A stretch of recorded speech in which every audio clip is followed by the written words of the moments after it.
दोस्तों, दुनिया के सबसे बड़े निवेशक वॉरेन बफेट कहते हैं, स्टॉक मार्केट कोई जादू नहीं है, ये पेशेंस और नॉलेज का खेल है। उन्होंने हमें सिखाया कि पीई रेशियो बताता है लोग कितनी उम्मीद कर रहे हैं, पीबी रेशियो बताता है असली कीमत और बाजार की कीमत में फ़र्क, और आरओई बताता है मेहनत का असली फल। बफेट का number 1 rule, never lose money. Rule number 2, never forget rule number 1। और सबसे बड़ा मंत्र है कंपाउंडिंग का जादू। याद रखिए, निवेश सिर्फ पैसों का खेल नहीं, सोच और सब्र का सफर है। चलिए इस कहानी को शुरू करते हैं। गांव की सुबह थी, हल्की हल्की ठंडी हवा बह रही थी और पहाड़ की ढलान पर बने मकान के आंगन में दादाजी अपने पोते अर्जुन को बैठाकर कह रहे थे, बेटा, लोग कहते हैं शेयर बाजार बस किस्मत का खेल है, लेकिन मैं तुझे आज एक ऐसे इंसान की कहानी सुनाऊंगा जिसने किस्मत पर नहीं, ज्ञान और धैर्य पर भरोसा किया। उसका नाम है वॉरेन बफेट, दुनिया का सबसे बड़ा निवेशक। अर्जुन की आंखों में चमक आ गई। दादाजी, उनके बारे में तो मैंने अखबारों में पढ़ा है, लेकिन वो इतने बड़े निवेशक बने कैसे? दादाजी बोले, सोचो, एक छोटा बच्चा जिसका जन्म 1930 में अमेरिका के शहर में हुआ, नाम वॉरेन बफेट। घर अमीर नहीं था, वो बच्चा अखबार बांटकर, कोल्ड ड्रिंक बेचकर और छोटी छोटी चीज़ों से पैसा कमाता था। लेकिन खास बात यह थी कि हर कमाई को लिखता, बचाता और समझने की कोशिश करता कि पैसा कैसे बढ़ सकता है। अर्जुन, मतलब शुरुआत से ही उसे पैसों की वैल्यू समझ आ गई थी। दादाजी, बिल्कुल बेटा, यही फर्क है वॉरेन बफेट में था। बाकी बच्चे खेलते थे, वो बैलेंस शीट और नंबर्स को समझने में मजे लेते थे। शिक्षा और पहला निवेश। 11 साल की उम्र में बफेट ने पहली बार शेयर खरीदे। 3 शेयर खरीदे $38 में। शेयर नीचे गिरकर $20 पर आ गया, लेकिन उसने धैर्य रखा और जब $40 पर पहुंचा तो बेच दिया। कुछ ही हफ्तों बाद वही शेयर $200 पर चला गया। इस गलती ने उसे सिखाया, इन्वेस्टिंग में पेशेंस सबसे बड़ा हथियार है, जल्दबाजी नुकसान देती है। वैल्यू इन्वेस्टिंग से मुलाकात। बफेट ने कोलंबिया बिजनेस स्कूल में पढ़ाई की और वहाँ उनके गुरु बने बेंजामिन ग्राहम। ग्राहम ने उन्हें सिखाया, शेयर बाजार एक वोटिंग मशीन है शॉर्ट टर्म में, लेकिन विंग मशीन है लॉन्ग टर्म में। किसी भी कंपनी को उसके असली मूल्य, इंट्रिंसिक वैल्यू से कम दाम पर खरीदो। मार्जिन ऑफ सेफ्टी हमेशा रखो।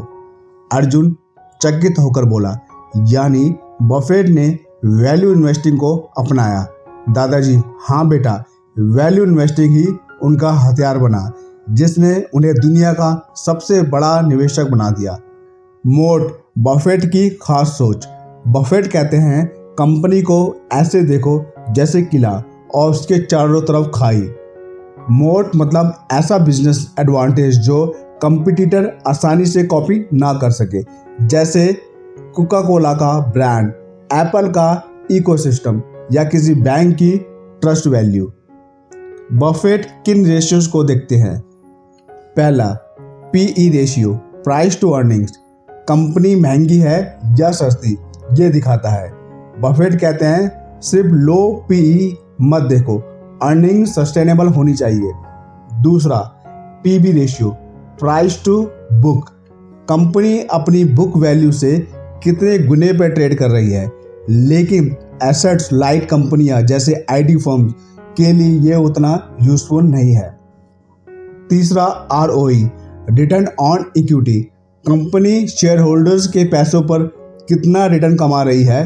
बफेट 15% से ऊपर और कंसिस्टेंट आरओई वाली कंपनीज पसंद करते हैं। चौथा, डेब्ट टू इक्विटी। बफेट ऐसी कंपनियों को पसंद करते हैं जिन पर बहुत ज़्यादा कर्ज ना हो, क्योंकि ग्रोथ हमेशा बोरोइंग से नहीं, असली प्रॉफिट से होनी चाहिए। पांचवा, फ्री कैश फ्लो। प्रॉफिट दिखाना अलग है, लेकिन असली कैश जनरेट करना ज़्यादा इम्पोर्टेंट है।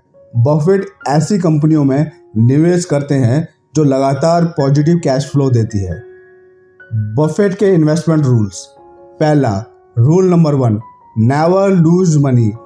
Rule number 2, never forget rule number 1। मतलब कैपिटल बचाना ही सबसे बड़ा काम है। दूसरा, सर्कल ऑफ कॉम्पिटेंस। सिर्फ उसी बिजनेस में निवेश करो जिसे तुम समझते हो। टैक्स समझ में नहीं आता तो बफेट ने उसे दूरी बनाई। तीसरा, पेशेंस एंड डिसिप्लिन। वो कहते हैं stock market is a device for transferring money from the impatient to patience. चौथा, long term thinking. Buffett company को ऐसे खरीदते हैं जैसे उन्हें हमेशा के लिए ओन करना हो। पांचवा, मैनेजमेंट क्वालिटी। बिजनेस उतना ही अच्छा है जितना उसका लीडर। ऑनेस्ट और कॉम्पिटेंट मैनेजमेंट बफेट के लिए सबसे बड़ा फिल्टर है। बिजनेस मॉडल पढ़ना। बफेट जब किसी कंपनी को देखते हैं तो वो सिर्फ नंबर्स नहीं देखते। कंपनी कैसे पैसा कमाती है, उसका प्रोडक्ट लोगों के लिए कितना ज़रूरी है, कंपटीटर्स से अलग उसका क्या फ़ायदा मोड है, आने वाले 10-20 सालों में क्या यह कंपनी सरवाइव कर सकती है। कंपाउंडिंग का जादू। दादाजी ने अर्जुन की ओर देखा और मुस्कुराए। बफेट कहते हैं कंपाउंडिंग दुनिया का 8वां अजूबा है। छोटा पैसा सही जगह लगाया जाए और समय दिया जाए तो करोड़ों में बदल सकता है। अर्जुन ने सिर हिलाते हुए कहा, तो दादाजी, बफेट की असली ताकत पैसा कमाना नहीं बल्कि उसे लंबे समय तक टिकाए रखना और बढ़ाना है। दादाजी, बिल्कुल बेटा, यही असली कला है। Time plus patience equal wealth creation. Life lesson from Buffett. Simplicity. Buffett आज भी उसी घर में रहते हैं जो उन्होंने 1958 में खरीदा था। Reading habit. वो दिन का 70% समय पढ़ाई में लगाते हैं। ह्यूमिलिटी। दुनिया के सबसे बड़े निवेशक होकर भी वह सादगी से जीते हैं। जेनरोसिटी। उन्होंने अपना 99% से ज़्यादा संपत्ति डोनेट करने का वादा किया है।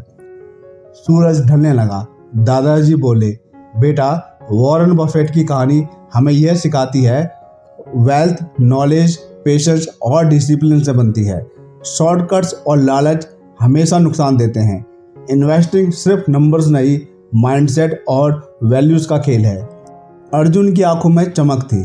उसने धीरे से कहा, दादाजी, अब समझ में आया, असली अमीरी पैसा नहीं, सही सोच है। दोस्तों, वॉरेन बफेट की ये कहानी अगर आपको भी प्रेरणादायी लगी हो तो याद रखिए, पेशेंस ही सबसे बड़ा वीपन है, नॉलेज ही सबसे बड़ा निवेश है और सही वैल्यूज ही असली वेल्थ है। बाजू टेल्स, कहानी सिर्फ सुनो नहीं, जियो भी। इस वीडियो को लाइक शेयर सब्सक्राइब करना मत भूलिए। धन्यवाद।